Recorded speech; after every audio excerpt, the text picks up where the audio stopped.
There is an oath, whispered once under the canopy of a sycamore tree, that promised we would always be each other's shelter.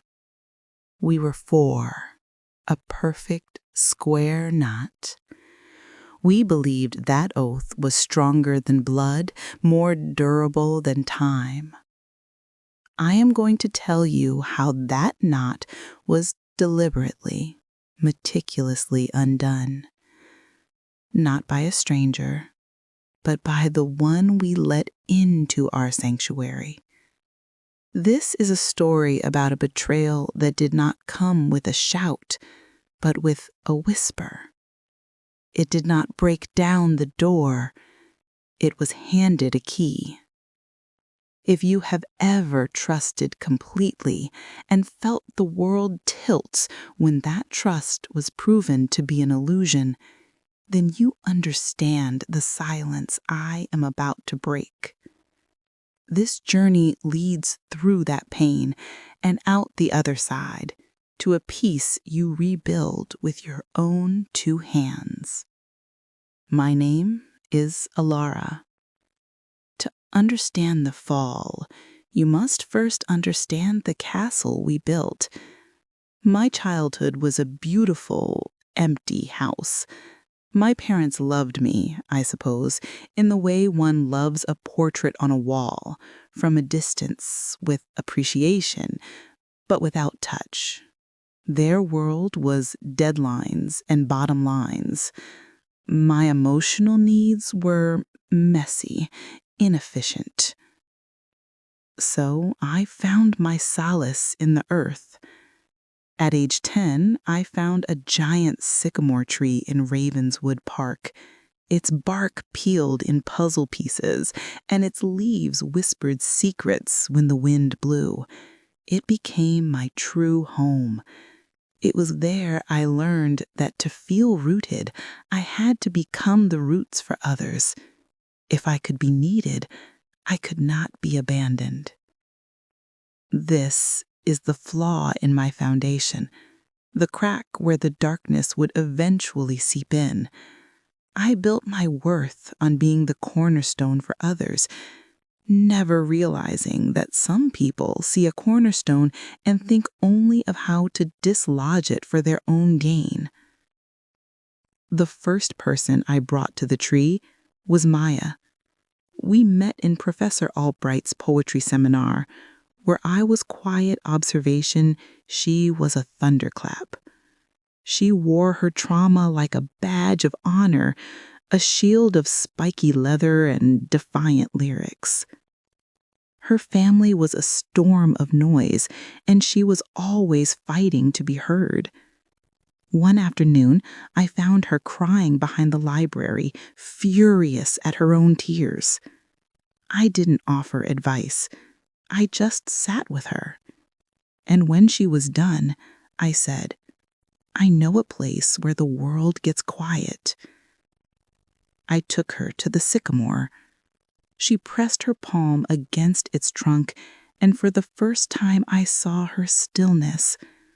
Our trust was not built on words, but on a shared, silent understanding of what it means to find a safe harbor.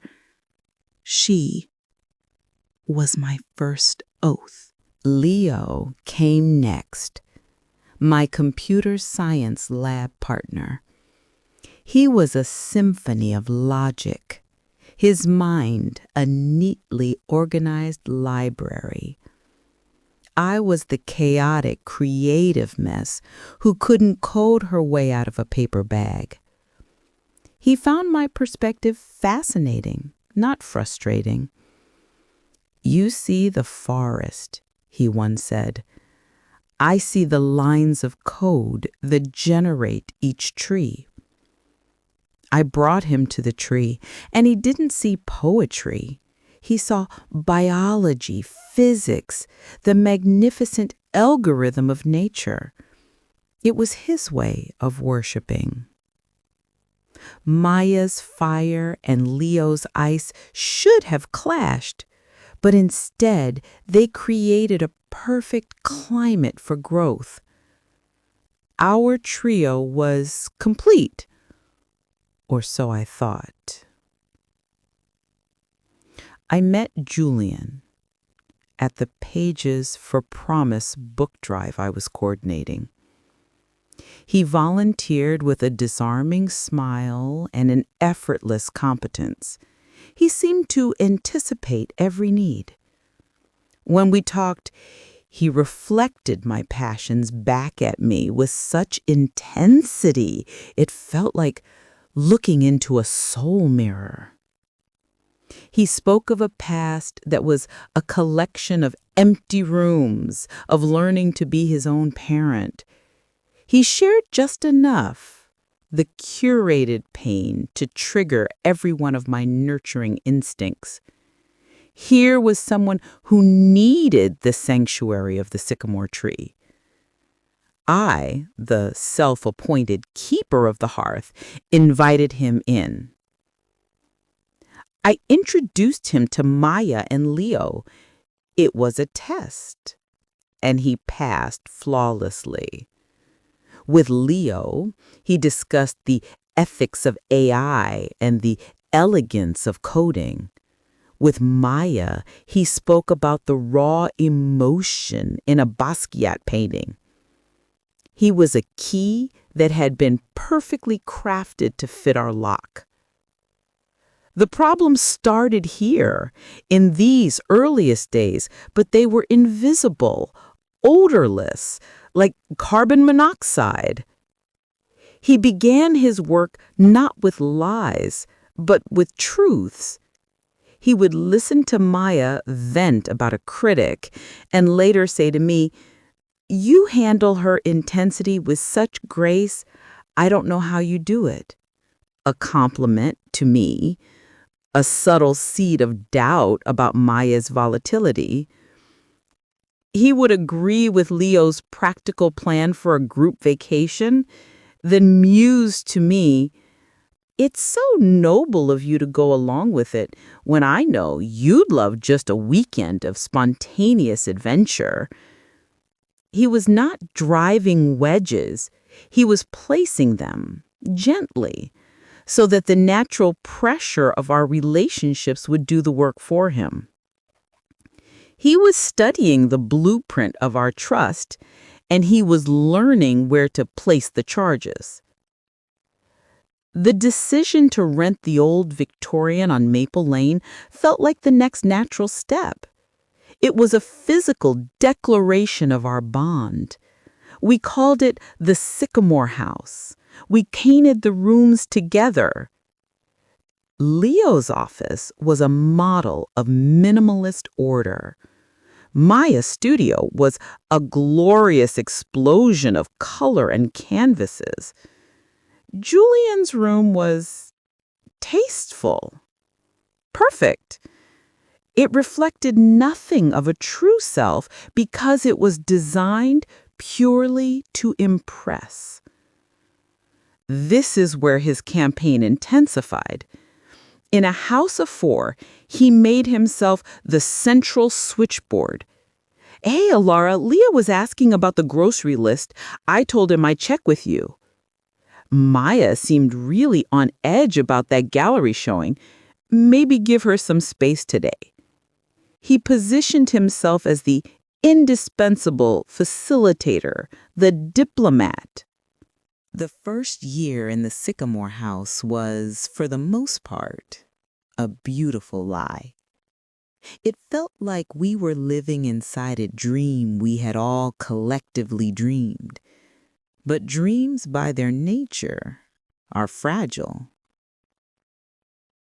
The first true crack appeared not as a shout, but as a silence.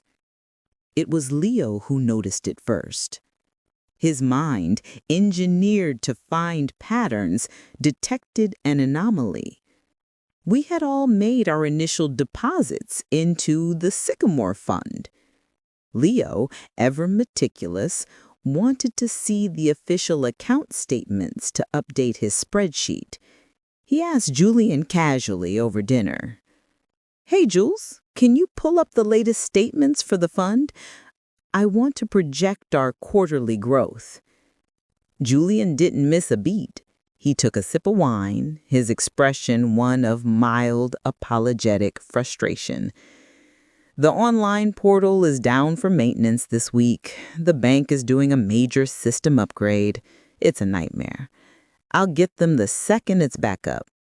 It was a perfectly reasonable explanation, but Leo's eyes for just a fraction of a second narrowed. A system upgrade that took a week? It didn't fit the pattern of efficiency he understood. He let it go. But the seed was planted. Dissonance. My own moment of unease came a week later. I was working on a landscape painting from Maya's birthday, a view of our sycamore tree. Julian leaned over my shoulder. "It's beautiful, Elara. You capture its soul. It's a shame Maya's been so distracted lately. She might not even fully appreciate the effort." The comment was like a drop of ink in clear water. It colored everything. I found myself watching Maya, looking for signs of distraction, of ingratitude. I felt a tiny, unwarranted sting of resentment. That was Julian's genius. He didn't attack. He infected your own perceptions.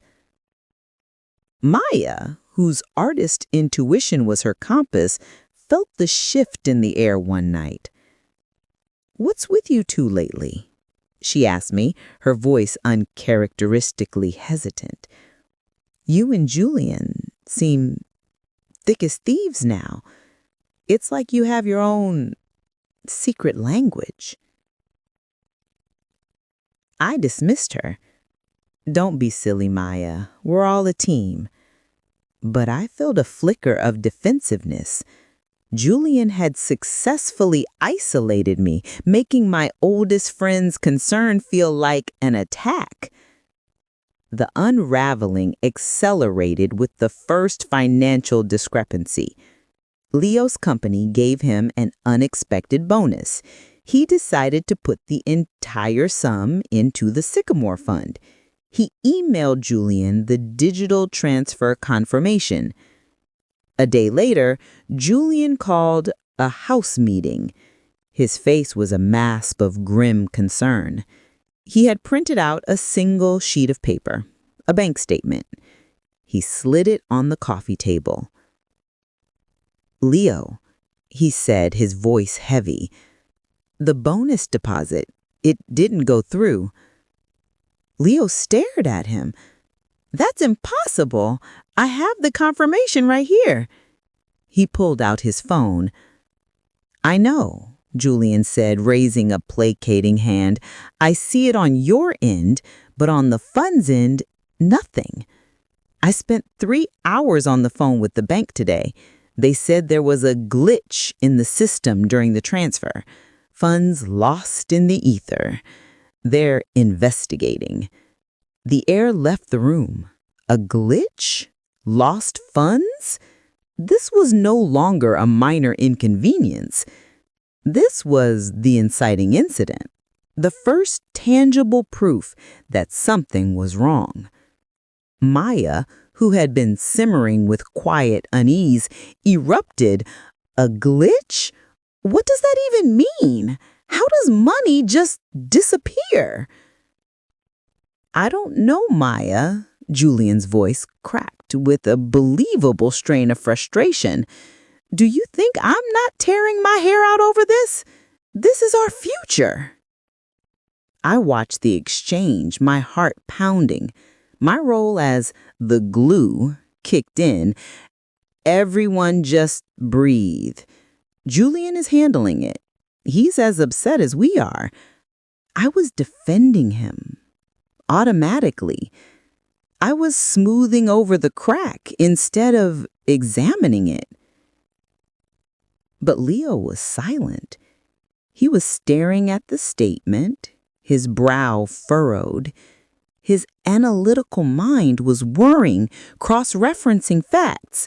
The system upgrade, the lost transfer, The pattern was no longer just dissonant, it was suspect. In the days that followed, Julian launched his masterstroke, the Whisper campaign. He began to play us against each other with the precision of a surgeon.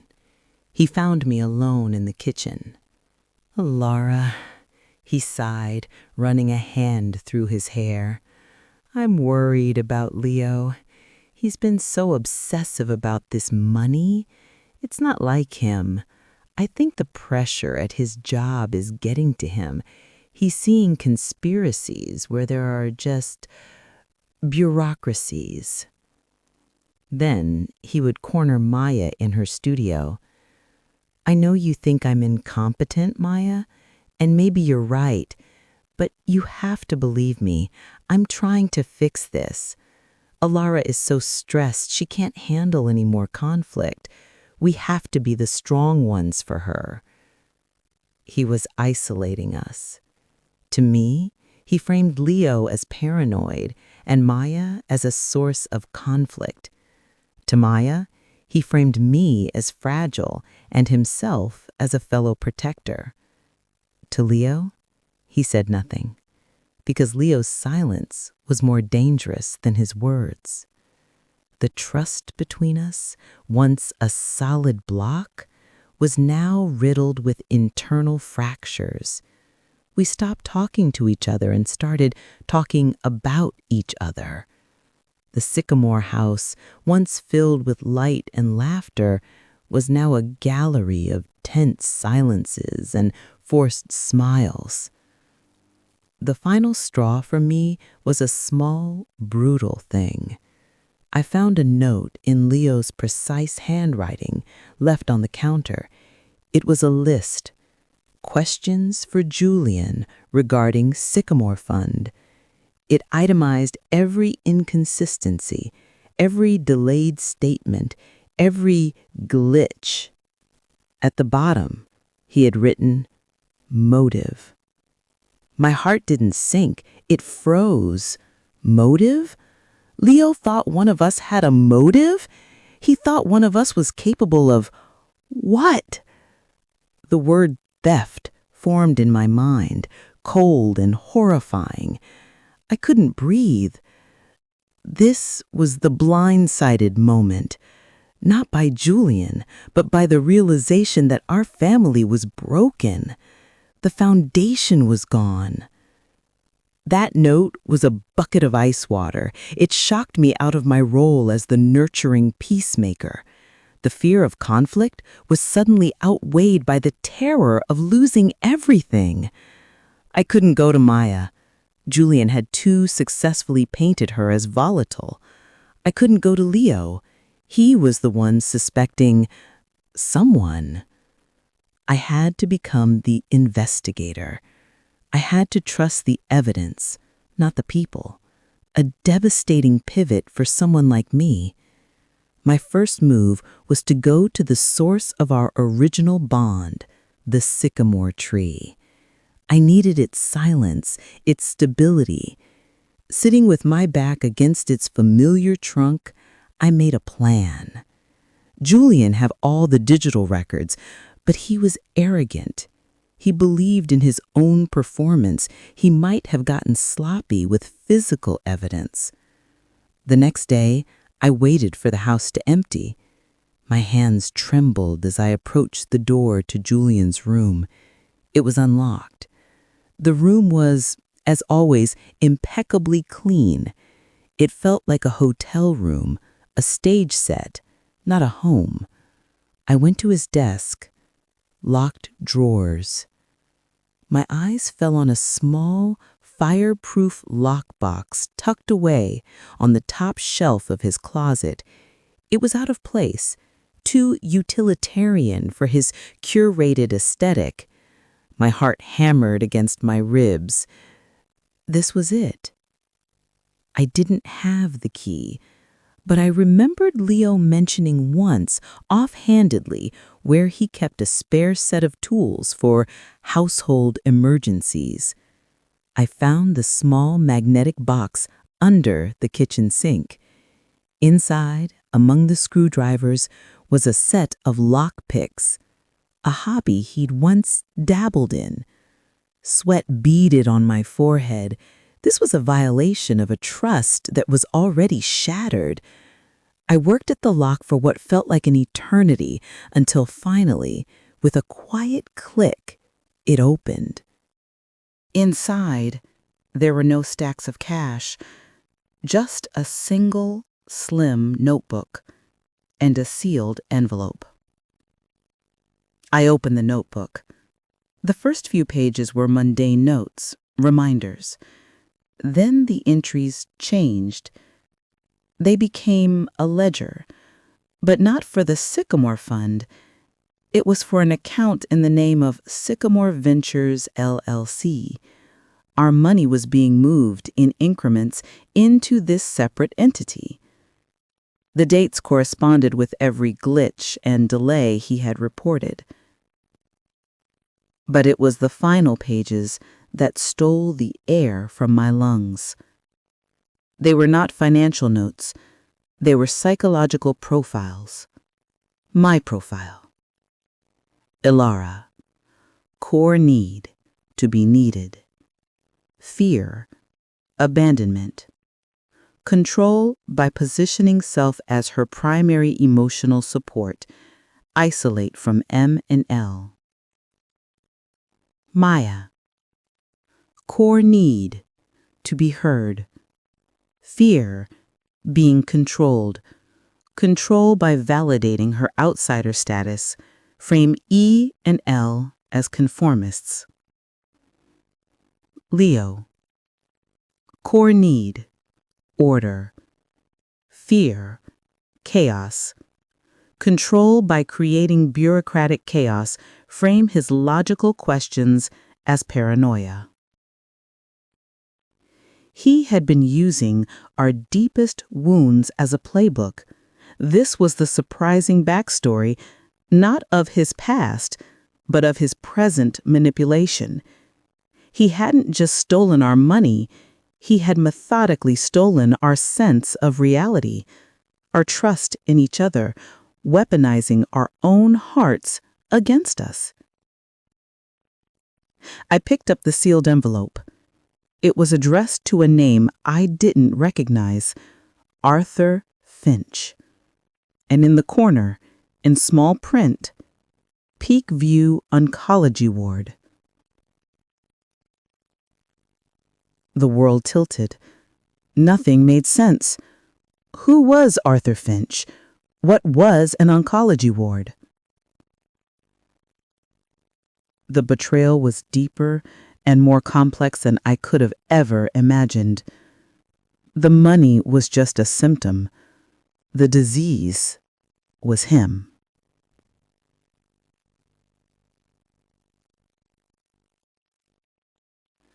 The ledger in my hands felt less like a book and more like a live wire humming with a terrifying, corrosive truth.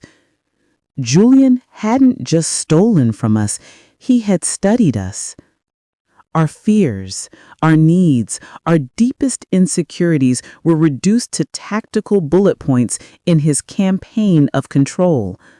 The money felt almost incidental now. The real theft was of our reality. I took photos of every page with my phone, my hands shaking so badly the images blurred. I had to retake them, forcing a calm I did not feel. I placed the ledger and the mysterious envelope back into the lockbox exactly as I found them. The click of the lock re-engaging was the loudest sound I had ever heard. I retreated to my room, the four walls feeling both a prison and the only safe place left. I stared at the photos on my phone. Arthur Finch, Peak View Oncology Ward. This was the thread. This name, this place was the anomaly Julian hadn't accounted for, the single, uncurated truth he had carelessly locked away. I couldn't go to Leo or Maya yet, not with this. The poison Julian had dripped into our ears was still too potent. If I presented this to them now, in their fractured states, they might not see a revelation. They might see a desperate, paranoid forgery by the obsessive Leo or the volatile Maya. Julian had engineered that doubt. Brilliantly, diabolically. I had to follow the thread alone. My first stop was the digital void, a search engine. My fingers trembled as I typed Arthur Finch, Peak View Oncology. The results were sparse. Peak View was a private long-term care facility specializing in terminal cancer patients. There was no listing for Arthur Finch. I searched social media, public records, anything. Nothing. This was a dead end. The ghost had no digital footprint. Desperation began to curl in my stomach. Then a thought, cold and clear. Julian had to visit this man, or send money. There would be a trail. The following day, I called Peak View. My voice was a strained imitation of professional courtesy. Hello, I'm calling to confirm visiting hours for a patient, Arthur Finch. The woman on the line was pleasant, but firm. I'm sorry, ma'am. We can only release that information to authorized family members. I'm her niece, I lied, the words tasting like ash. There's no one by your name on his list, ma'am. I'm sorry. The click of the disconnect was definitive. I was trapped. I had the key, but no lock. The frustration was a physical ache. That's when I remembered the ledger, the payments to Sycamore Ventures, LLC. That was the corporate veil. If I could pierce it. A memory surfaced. Leo, months ago, complaining about a client who used a registered agent service to hide their identity. It's a ghost address, he'd said, but it's a matter of public record who the agent is. It was a long shot, a desperate, crazy long shot. I searched the state's business database for Sycamore Ventures, LLC. It existed. The registered agent was listed as Granite Ridge Corporate Services. I called them, my heart in my throat, pretending to be a confused bank teller needing to verify information for a large transfer.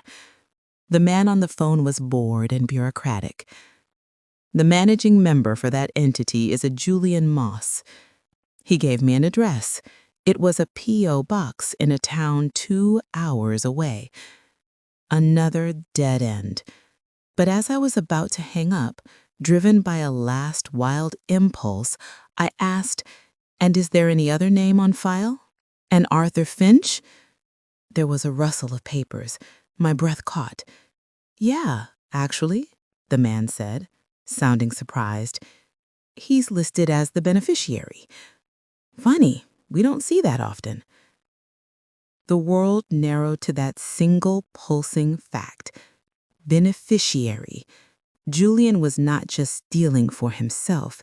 He was funneling the money to this Arthur Finch. The word beneficiary changed everything. This wasn't just greed. It was a mission. I had to find out who Arthur Finch was. There was only one person I could trust with this, the one person whose mind was built to solve puzzles, and who was now personally invested in the mystery of Julian. I had to go to Leo. I waited for him in his office, the spreadsheets for the Sycamore Fund still glowing on his monitor. He looked up when I entered, his face guarded, the paranoid label he now wore as a shield. "Elara," he said, his voice flat. I didn't speak. I simply placed my phone on his desk, the photo of the psychological profile he had written for Leo displayed on the screen. Leo's eyes scanned the words.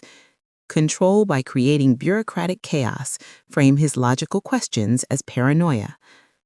I watched the blood drain from his face, his jaw tightened, a muscle twitching.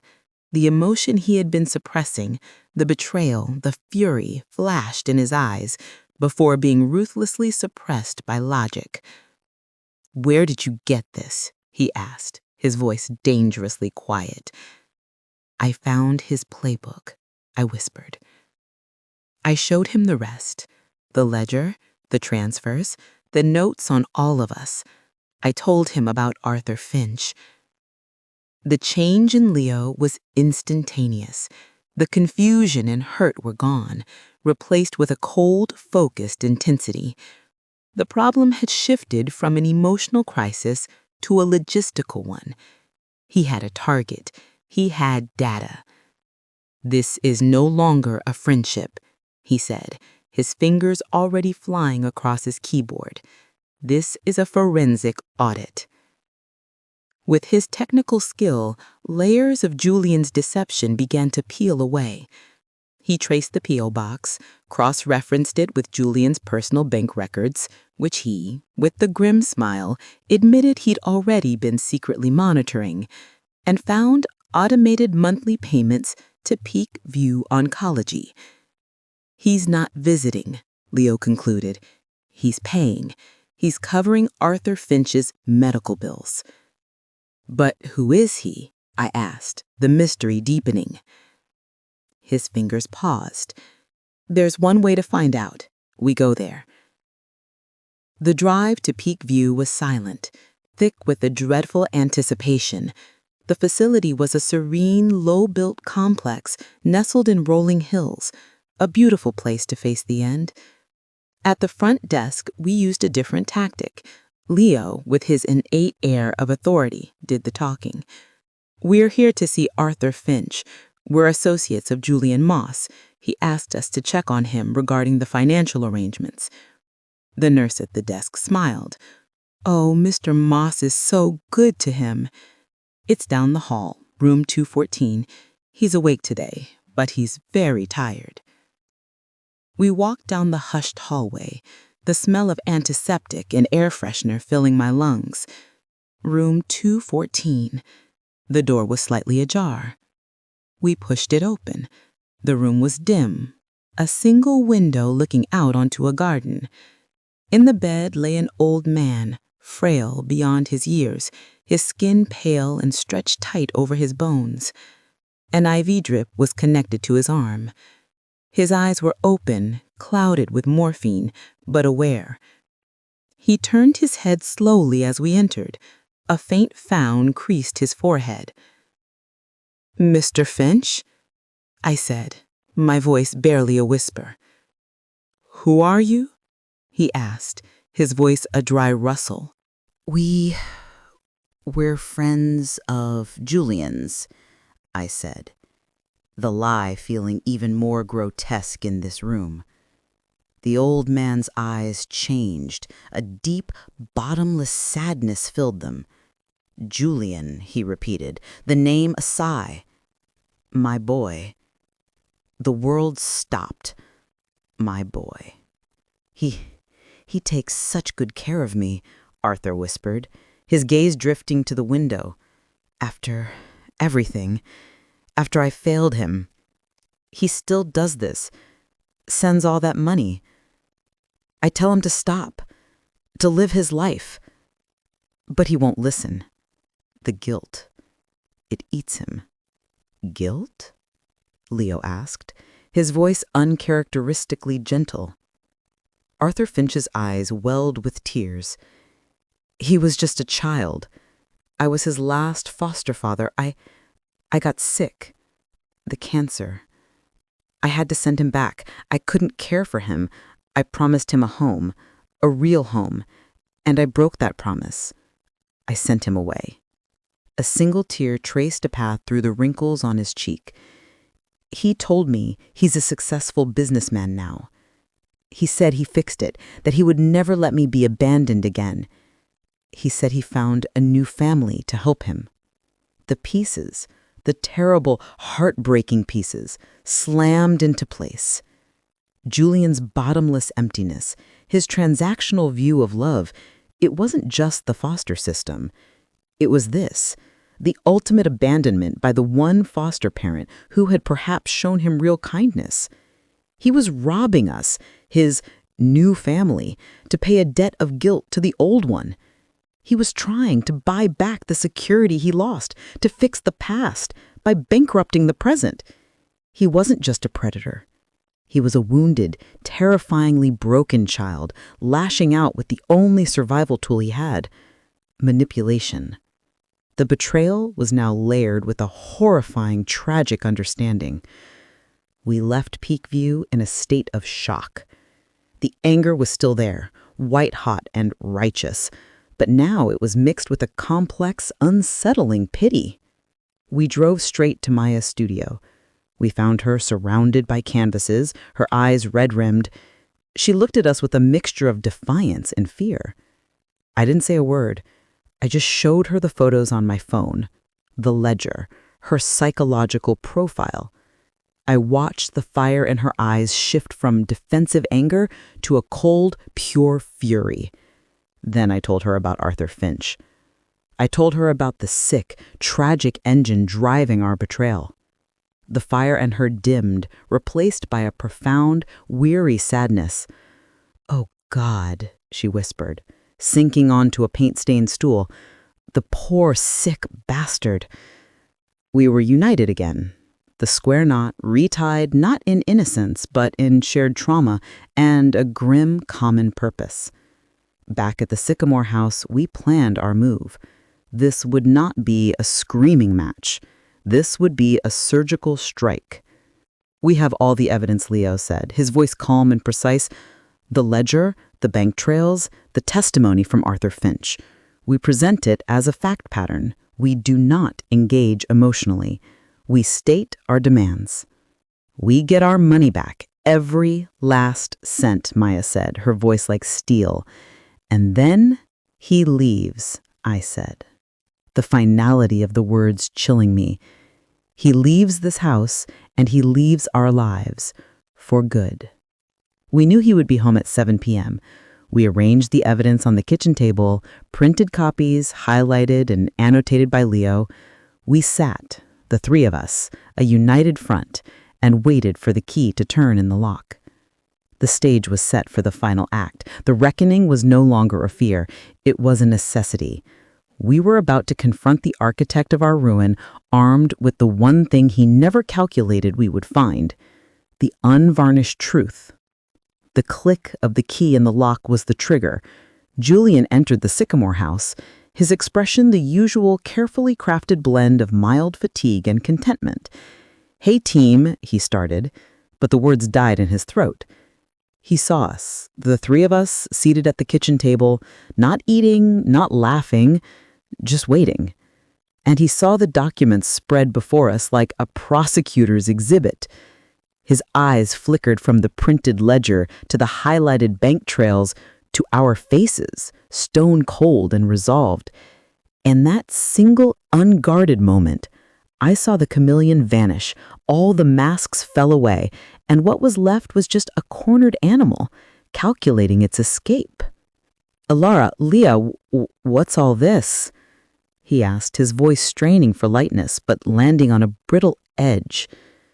"It's over, Julian," I said. My voice did not shake. It was calm, a flat, still lake. "We know everything. The Sycamore Ventures LLC, the transfers, the P.O. box, we know you've been systematically stealing from us." He opened his mouth, the ghost of a denial on his lips, the system glitch, the bank error, the misplaced trust.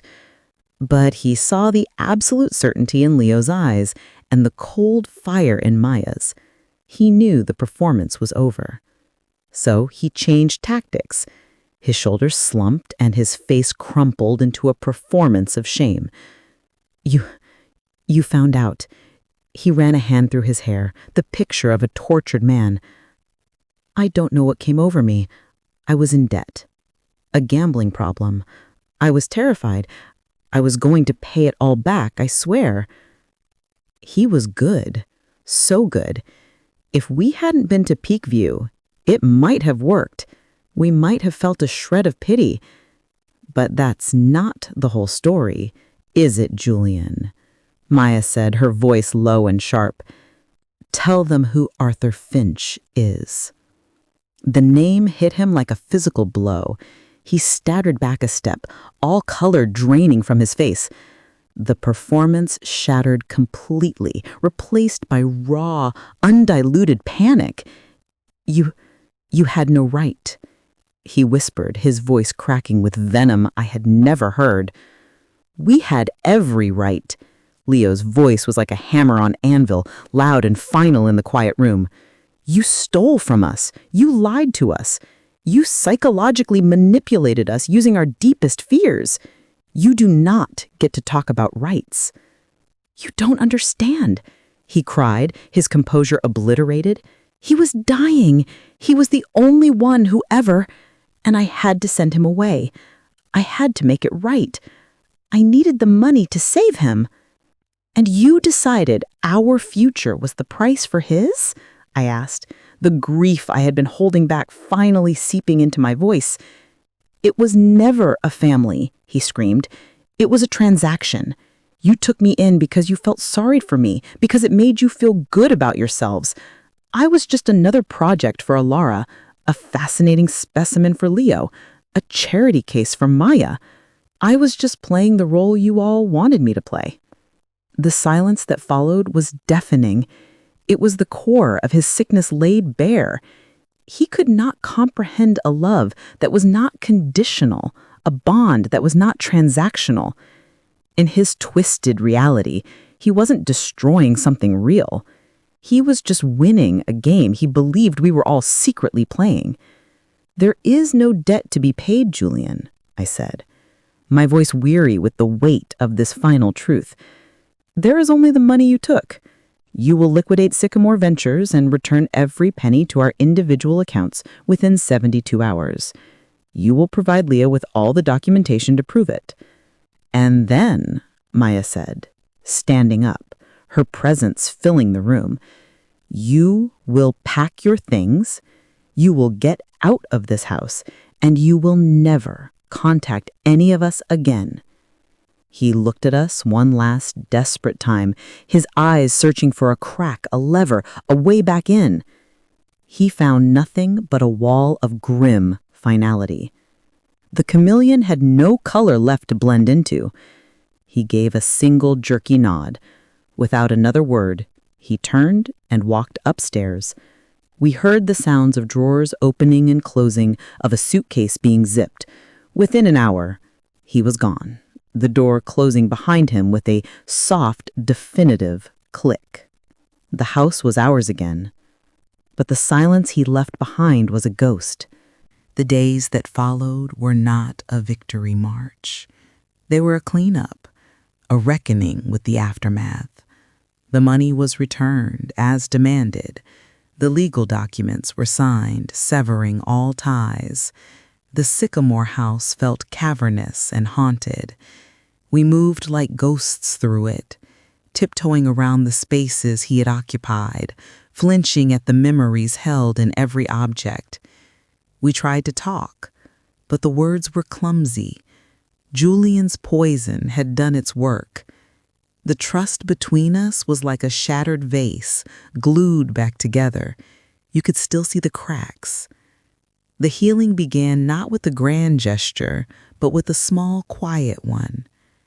I went back to the sycamore tree. I sat with my back against it, and for the first time, I didn't seek its strength to give to others. I sought it for myself. I cried. I cried for the betrayal, for the lost innocence, for the beautiful, broken boy who had caused so much pain. A few days later, I found Maya there, then Leo. We didn't speak. We just sat, together, in the quiet understanding of the tree. It was the one place Julian had never truly been able to corrupt. We started therapy, both individually and together. We learned to talk about the manipulation, to identify the hooks he had left in us. We learned to forgive not him, but ourselves, for being fooled, for being human. We sold the sycamore house. It was too heavy with memory, but we took a cutting from the tree, a small, hopeful sapling. We planted it in the garden of the new, smaller apartment Maya and I decided to share. Leo lived close by. The shape of our family had changed, but its core, tested in fire, remained.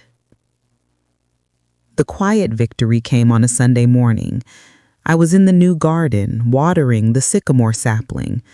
The sun was warm on my skin.